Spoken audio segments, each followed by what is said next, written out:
So, John, are you a racist? Well, Justin, are you first? No one ever wants to be the first one to answer that question, right? Yeah, sure.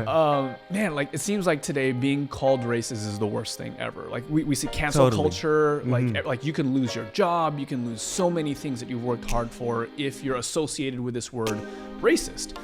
Yeah. And yet when I'm on social media all the time, I see people at least doing racist things or saying what could be considered racist remarks, but fully believing that they're not racist. Sure. And so when I look at myself and I think, am I racist? Like, well, I'm not racist in like the wear a white hood sense of racist, but are there things that I find myself echoing that I've just done out of habit that could be considered racist? Like, at times, yeah. So let me ask you this way. Does that, in your eyes, does that make me a racist? Well, I feel it's only fair to answer the question since you answered mine. I know, we're just going back and forth. Yeah, You're going to do another question. Yeah, I think I'll say, I'm going to have to say yes. On some level, I have prejudices that would not exclude me from what I'd consider a racism spectrum, okay? So now the other question was... But this is weird because I'm looking at you. And, I was in California getting a little bit of a tan recently, but you are darker than I am. Mm-hmm. That's because I'm from Florida. That's why. Oh, that's the reason why. Yeah, sure. Fair enough. I did have a friend, and she told me that she does adhere to the belief that black people can't be racist. Wow. And so when you say that you are on the spectrum of racism, Yeah. that seems to conflict with what she had told me.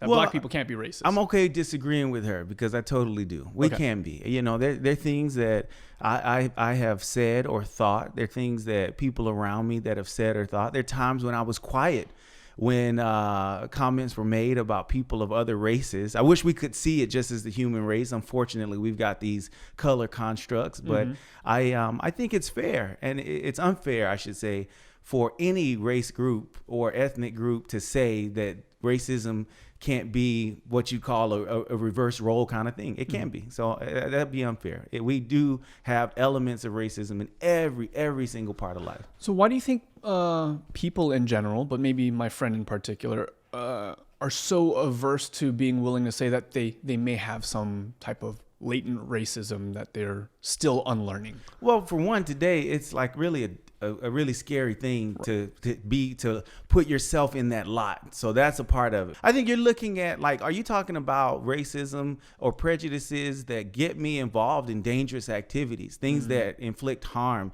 And so that idea that black people or people of color can't be racist is probably meaning, that because I'm not the dominant cultural group, I can't inflict oppression or harm on someone. And for that reason, I'm not racist because I can't hurt anybody with my racism. But even that's pretty dangerous. Yeah.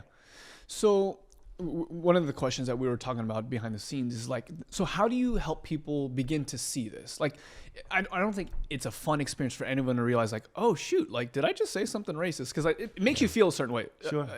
No one wants to be that. I don't think very many people, well, some people are trying to, but I don't think many people are trying to be racist. Yeah, I don't think it's especially the when it comes to their majority. friends. I don't think it's the majority. So let's say I got my grandma who grew up in a different time. And this is a theoretical. This isn't my actual grandma, just so we're clear, in case grandma watches this video. Please, Grandma. Justin, this is...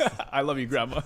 But let's say I have a proverbial grandma or someone who's raised in a different time, a different generation, who says things that are different, but are low-key kind of racist. Sure. How do we like help them realize, like, grandma, like, that's not cool. Okay. Like, you can't say that. You can't, like, it's not good to believe that. You can't view people in a certain way. Well, first thing you have to do, and this is really scientific, okay? You have to offer a red pill and a blue pill. Oh, yeah. And you have to tell them, I'm going to change your world. Check it out. I'm going to divorce you from everything you've ever thought was right. That doesn't work, right? No. It's not the way to go. You can't crush someone's entire experience, their entire way of being. You get nowhere with that. I have found... The really most, there was a joke, by the way, for anybody thinking like, where do I get the red pill and the blue pill? That's from the Matrix. There we go. So I think that what you have to start with, I practice this, not always the easiest thing to do, but great vulnerability produces great victories. Okay. I always start with, hey, look, I don't always see the world this way. And I struggle with this type of prejudice or this level of racism. So wait, so you're saying that you actually start the conversation by owning, to the extent that you can, your racism? I have to. And I know that there's a lot of hurt that makes people feel like that's not what should happen. Yeah. But I'm thinking about the comments that are coming in right now, that there's probably a lot of people that are not down with that strategy. Oh, yeah. So I've heard people say, man, for black people, right? Why do we always have to be the ones to extend the olive branch? I say it sometimes. Like, we have to be oppressed and we have to be kind about our oppression. I get that. Yeah. Okay. Yeah. However, history has shown us, and there's a lot to be said about it, that there's a lot of evil and there's a lot of good in the world. And the good has been successful and triumphing when it takes some ownership of what it takes to pull the evil down or to tear it out. And I think, talking to grandma or uncle or cousin or neighbor or friend that you're trying to go deeper in that kind of relationship, I think it's saying, hey, look, I've got an issue with this too. And it doesn't look like yours looks, but I think I'd like to share with you how I navigate this and what I think about it. And I think that produces something beautiful. Yeah, something that we've been talking about, like over lunch and things like that, is how, yeah, sure, maybe everyone has a degree of racism with them. If racism is prejudice, yeah. Sure. But racism affects people differently. Sure. I was telling you the story when I was in Arizona. It was the only time in my life that someone used a racial slur against me. Like, oh, you chink. And for me, I was just like, what? Like, this still exists? Like, this is wild. And I literally laughed out loud. I was just like, this is just so bizarre, so out of the ordinary that I wasn't offended. Yeah. Though it was an actual racial slur. When I talk to my black friends and when I listen to my black friends about their experiences with racism, very seldomly are they laughing about it. Yeah. Because it seems to affect my people differently than your people, if I can say that. Yeah, sure.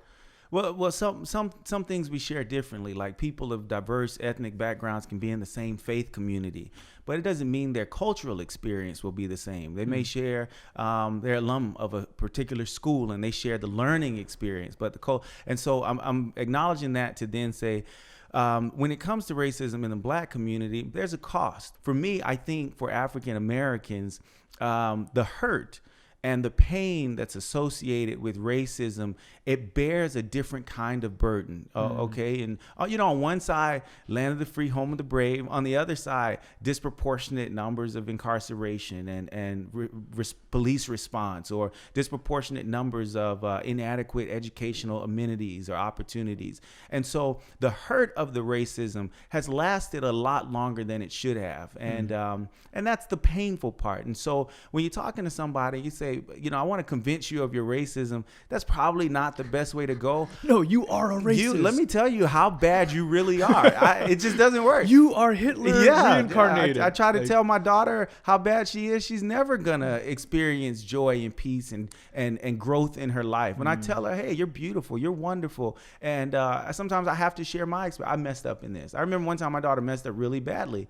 And I took her out for ice cream instead of giving her consequences that she deserved. I gave her a consequence she did not deserve. And she said, Daddy, I don't deserve this ice cream. I said, well, why not? She said, well, I did this thing and I shouldn't have done this thing. And I said, baby, listen, I'm doing this because I want you to understand that my love for you is not based on what you do right or wrong. And so in the context of a conversation about racism, if you really want to win somebody's heart, let them know that I don't hate you. Yeah. I don't want to hurt you. I just want you to I want to let you know how this hurts me.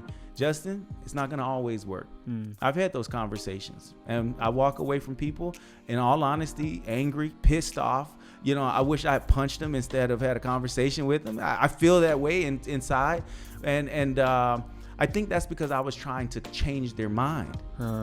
But in the conversations, mostly, I don't want to put a percentage number on it, but most of the time, if I say, can I just share with you how it affects me, how racism hurts me? Can I share with you my experience with law enforcement or with profiling or with my educational experience? That seems to speak to the heart very differently.